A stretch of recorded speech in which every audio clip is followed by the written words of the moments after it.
सुआ बस एक आम टीनेज लड़की थी जिसे डांस करना बहुत पसंद था, लेकिन उसका सपना था कि एक दिन वह सच में स्टेज पर परफॉर्म कर पाएगी। म्यूजिक के बारे में यह छोटी सी बात याद है, ये बाद में मायने रखेगी। उसे उसके पिता जोंग हुआन ने पाला पोसा था और वे दोनों साथ में एक सादी शांति वाली जिंदगी जीते थे। लेकिन वह बात ज्यादा दिन नहीं चली। एक दिन हर टीवी स्क्रीन पर एक ब्रेकिंग न्यूज अलर्ट आया। एक अजीब वायरस पूरे साउथ कोरिया में तेजी से फैल रहा था। इन्फेक्टेड लोग पागल जानवरों की तरह हरकतें करने लगे, जिसे भी देखते उस पर हमला कर देते और काट लेते। यह इन्फेक्शन बहुत तेजी से फैला और यह पहले ही दूसरे शहरों में पहुंच रहा था। उस दिन इत्तेफाक से सुआ का 15वां जन्मदिन भी था। उसकी दादी भी वीडियो कॉल के जरिए सेलिब्रेशन में शामिल हुई, लेकिन इससे पहले कि वे अपना केक खत्म कर पाते, उनके अपार्टमेंट के बाहर से एक डरावनी आवाज आई। सुआ ने खिड़की से झांका और अपने पड़ोसियों, बगल वाले अंकल और आंटी को जोर जोर से लड़ते हुए देखा। पहले तो उसे लगा कि यह बस एक और घरेलू झगड़ा है। उसने इसे रिकॉर्ड करने के लिए अपना फोन उठाया, लेकिन अगले ही सेकंड आंटी जॉम्बी बन गई। जांगवान को तुरंत एहसास हुआ कि कुछ बहुत गलत है। उसने सुआ को छिपने के लिए कहा, लेकिन तब तक बहुत देर हो चुकी थी। इन्फेक्टेड औरत ने उन्हें देख लिया था और वह अब उनकी खिड़की पर जोर जोर से पीट रही थी। शीशा तुरंत टूट गया और जोंग हुआन ने सोफे पर जोर से धक्का दिया ताकि गुस्से में जॉम्बी अंदर न आ सके। इस बीच सुआ को अपने दोस्त का मैसेज मिला। बाहर की दुनिया पूरी तरह से बिखर गई थी। जॉम्बी हर जगह थे। उसके पिता ने तय किया कि उन्हें पुलिस को ढूंढना होगा, लेकिन जैसे ही वे सड़क पर निकले, उन्हें एहसास हुआ कि बहुत देर हो चुकी है। पूरा मोहल्ला घिर गया था। कुत्ते भी गुर्राते हुए इन्फेक्टेड जानवरों में बदल गए थे। हर इमरजेंसी नंबर जाम हो गया था। कोई जवाब नहीं दे रहा था और पुलिस स्टेशन जाना अब कोई ऑप्शन नहीं था। इसलिए जांग हुआन ने एक नया प्लान बनाया। वे गांव की तरफ सुआ की दादी के घर भाग गए थे, लेकिन मरे हुए लोगों से भरे शहर में वे जिंदा कैसे निकल पाते। तभी जोंग हुआन को बुसौसान जाने वाली ट्रेन याद आई। उसने सोचा कि शायद अगर वे जॉम्बी की तरह बर्ताव करें तो वे असली जॉम्बी को बेवकूफ बना सकते हैं। और हैरानी की बात है, यह काम कर गया। बाप और बेटी सड़कों पर लड़खड़ाते हुए ठीक वैसे ही जैसे इन्फेक्टेड लोग कराहते और छटपटाते हुए चलते हैं, और किसी तरह भीड़ को कुछ पता ही नहीं चला। देखो, जॉम्बी फिल्में देखना कभी कभी फायदेमंद होता है, लेकिन हाँ, जॉम्बी पूरी तरह बेवकूफ नहीं होते। उन्हें यह समझने में ज्यादा समय नहीं लगा कि कुछ गड़बड़ है। बाप और बेटी अपनी जान बचाने के लिए भागे, लेकिन इस अफरा तफरी में सुआ फिसल कर गिर गई। एक जॉम्बी दादी सीधे उस पर झपटी और बिना एक सेकंड की हिचकिचाहट के जांग हुआन ने अपनी बेटी को बचाने के लिए खुद को खतरे में डाल दिया। लेकिन एक ऐसा मोड़ आया जिसका किसी को अंदाजा नहीं था। बूढ़ी जॉम्बी औरत के दांत नकली थे। जोंग हुआन ने एक सेकंड भी बर्बाद नहीं किया। उसने उसे एक तरफ धकेला, अपनी बेटी का हाथ पकड़ा और दोनों सड़क पर भाग गए। अपनी जान बचाने के लिए बहुत भागने के बाद जोंग हुआन को आखिरकार एक कार मिल गई। उसने दरवाजा जोर से बंद किया, गैस दबाई और बाप बेटी मुश्किल से मरे हुए लोगों के झुंड से बच निकले। एक पल के लिए जांग हुआन को सच में राहत मिली। वे जिंदा बाहर निकल आए थे, लेकिन फिर उसने सुआ का चेहरा देखा। वह पीली पड़ गई थी, कांप रही थी और अपनी आस्तीन के नीचे कुछ छिपाने की कोशिश कर रही थी। जब उसने धीरे से उसे पीछे खींचा तो उसका दिल बैठ गया। जब वह कार ढूंढ रहा था तो सुआ को एक बच्चे जॉम्बी ने काट लिया था। जोंग हुआन ने अपनी आवाज शांत रखने की कोशिश की, मुस्कुराने की कोशिश की। कोई बात नहीं, उसने उससे कहा, हम तुम्हारा इलाज करवाएंगे। शायद तुम्हारे अंदर एंटीबॉडीज हों, शायद तुम ठीक हो जाओगी। लेकिन इससे पहले कि वह अपनी बात पूरी कर पाता, सुआ को ऐंठन होने लगी। उसकी आंखें पीछे की ओर मुड़ गईं और जब उसने उन्हें फिर से खोला तो वह छोटी लड़की जिसे वह जानता था जा चुकी थी। अब सिर्फ एक जॉम्बी उसे घूर रहा था। जोंग हुआन ने उसे अपनी पूरी ताकत से नीचे दबाया, उसकी टोपी को जबरदस्ती उसके चेहरे पर डाल दिया, फिर उसे कार की सेफ्टी बेल्ट से सीट से बांध दिया। लेकिन जब उसने अपनी बेटी को जूझते और गुर्राते देखा तो उसके अंदर कुछ टूट गया।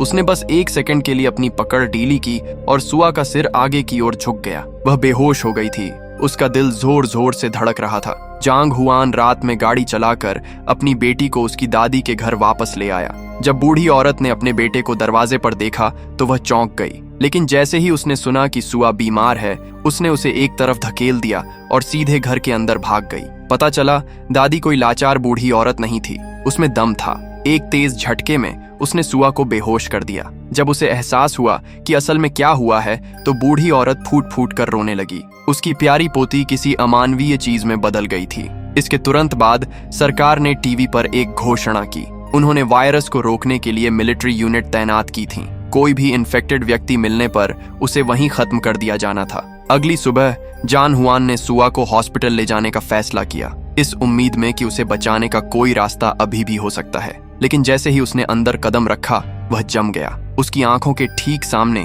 सैनिक थे।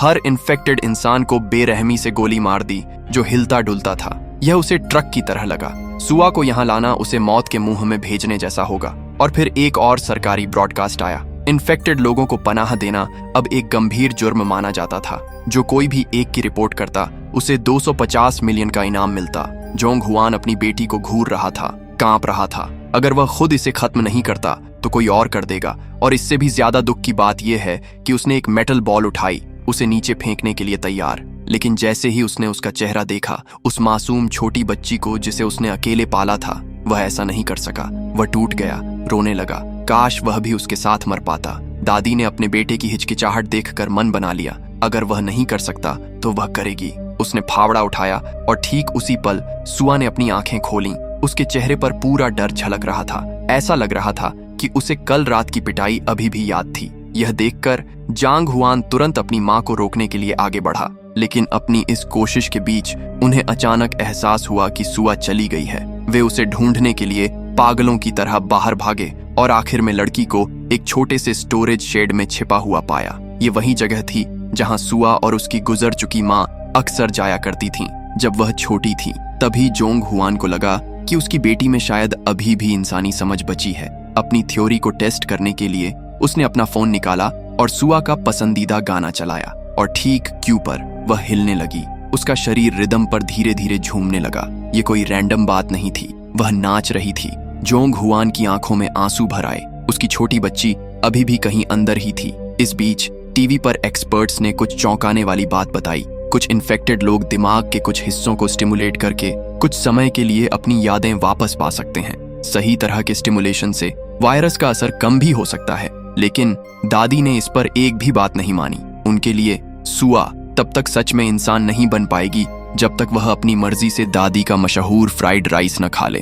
बेशक सुआ को फ्राइड राइस में कोई दिलचस्पी नहीं थी, लेकिन सबके लिए यह देखकर हैरानी हुई कि उसने अचानक उबले हुए सुअर की आंतें चबाना शुरू कर दिया। और तभी एक आदमी अंदर आया। वह डोंगबी था, जो जांग हुआन का बचपन का दोस्त था।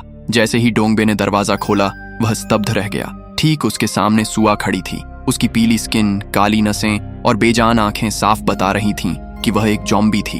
घबराकर वह बाहर भागा और पुलिस को कॉल करने के लिए अपना फोन टटोला। लेकिन इससे पहले कि वह नंबर डायल कर पाता, जान हुआन ने उसे रोकने के लिए उसका हाथ पकड़ लिया। परेशान होकर जोंग हुआन ने उसे अपने फोन पर एक वीडियो दिखाया जिसमें सुआ अपने पसंदीदा गाने पर नाच रही थी। उसने जोर देकर कहा कि उसकी बेटी अभी भी होश में है, कि वह अंदर ही अंदर वायरस से लड़ रही है। अगर वे उसकी यादें ताज़ा करते रहे तो शायद, बस शायद, इन्फेक्शन अपने आप खत्म हो जाएगा। काफी देर हिचकिचाने के बाद डोंगबे ने आखिरकार अपना फोन नीचे कर लिया। वह अपने सबसे अच्छे दोस्त की बेटी की रिपोर्ट करने की हिम्मत नहीं जुटा पाया। अगली सुबह वह थोड़ी उम्मीद के साथ वापस आया। उसने जोंग हुआन को बताया कि एक बड़ी बायोटेक कंपनी ज़ॉम्बी वायरस के लिए वैक्सीन पर काम कर रही है। और सुनो, उनका पुराना कॉलेज सीनियर वहीं काम करता था। इससे भी अच्छी बात यह थी कि वैक्सीन पहले ही एनिमल टेस्टिंग पास कर चुकी थी और ह्यूमन ट्रायल के लिए लगभग तैयार थी। हिम्मत पाकर दोनों दोस्तों ने एक अजीब प्लान बनाया।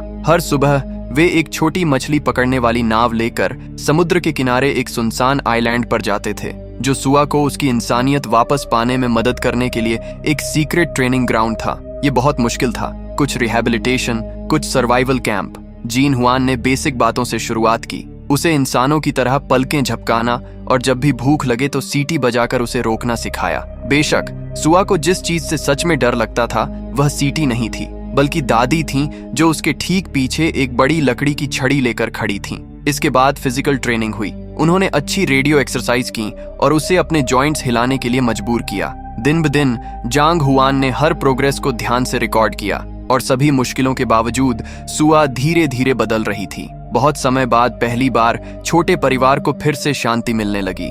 जैसे जैसे समय बीता, सुआ की हालत सच में सुधरने लगी। उसकी पीली स्किन के अलावा वह धीरे धीरे पूरी तरह होश में आ रही थी। जब कोई उसके चेहरे के सामने हाथ हिलाता या उसके मुंह के पास आता तो भी वह ज़ॉम्बी जैसा रिएक्ट नहीं करती थी। जोंग हुआन की आंखों में आंसू आ गए। वो सारी रातें बिना सोए, वो सारी मेहनत आखिरकार रंग ला रही थी। दादी ने भी जल्द ही कुछ नोटिस किया। जब तक सुआ की खुली नसें ढकी रहती, वह असल में एक नॉर्मल लड़की जैसी ही दिखती थी। इस आइडिया से एक्साइटेड होकर जॉन हुआन उसके लिए मेकअप खरीदने के लिए पास की दुकान पर गया, लेकिन वहां किस्मत ने अपना एक बुरा मजाक करने का फैसला किया। वह अचानक अपने पहले प्यार यान वा से मिल गया। उन्होंने थोड़ी देर बातें की और उसने उसे घर छोड़ने का ऑफर दिया, लेकिन आधे रास्ते में जांग हुआन ने अचानक उतरने के लिए कहा। वह यह रिस्क नहीं ले सकता था कि कोई उसकी बेटी का सीक्रेट जान ले, खासकर उसे। सच तो यह था कि वह टिल के मन में यान वा के लिए फीलिंग्स थीं, लेकिन इतने सालों तक अकेले सुआ को पालने पोसने की वजह से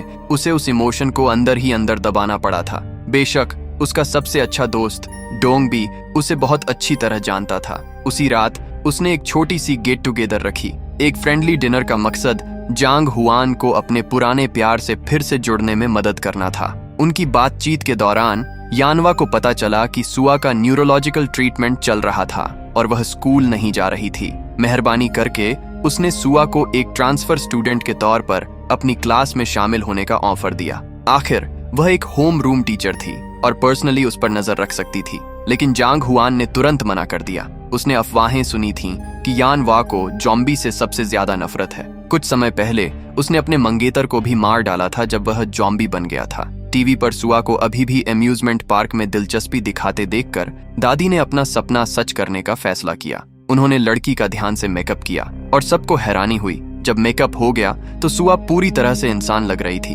आप बिल्कुल भी फर्क नहीं बता सकते थे। ये नजारा देखकर जोंग हुआन फूट फूट कर रो पड़ा। अगर सुआ को थीम पार्क का एक्साइटमेंट महसूस होता तो स्टिम्युलेशन उसके ब्रेन को और भी ज्यादा रिकवर करने और उसके अंदर के वायरस को कमजोर करने में मदद कर सकता था। इस बीच ट्रिप के लिए थोर के वेश में आए उसके दोस्त डोंग बे ने कुछ अच्छी खबर सुनाई। वैक्सीन लगभग रिलीज के लिए तैयार थी। इसका मतलब था कि सुआ की पूरी रिकवरी आखिरकार पहुंच में थी। लेकिन इससे पहले कि वे सेलिब्रेट कर पाते, मुसीबत आ गई। उनके घर में आग लग गई। आग के बीच से तलवार पकड़े यानवा निकली। उसे पहले ही सच पता चल गया था। सुआ एक ज़ॉम्बी बन गई थी। यानवा की आंखों में गुस्सा देखकर दादी घबरा गईं। उन्होंने उसकी भावनाओं को समझने की कोशिश की। सुआ के अतीत का दिल तोड़ने वाला सच बताया। जैसा कि पता चला, जोंग हुआन सुआ का असली पिता नहीं था, वह उसका चाचा था। बचपन से ही दोनों एक दूसरे से अलग नहीं हो सकते थे। सुआ के असली पिता एक आलसी आदमी थे जिन्हें सिर्फ पैसे से मतलब था। वे हमेशा अपनी पत्नी से कैश मांगते रहते थे।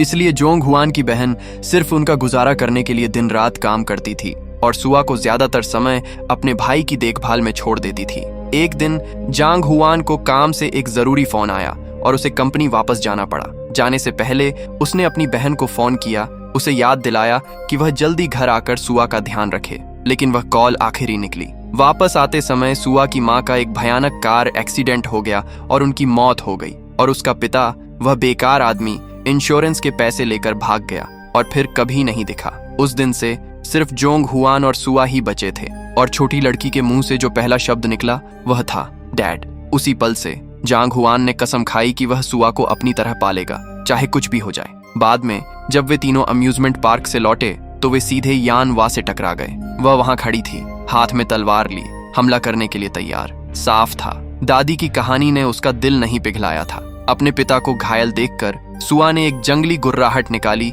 और सीधे यानवा पर झपटी। लेकिन इससे पहले कि वह उन तक पहुंच पाती, जोंग हुआन ने उसे ठीक समय पर रोक दिया। उसकी बात सुनने के बाद यानवा आखिरकार समझ गई। उसे एहसास हुआ कि सुआ दूसरों जैसी नहीं थी।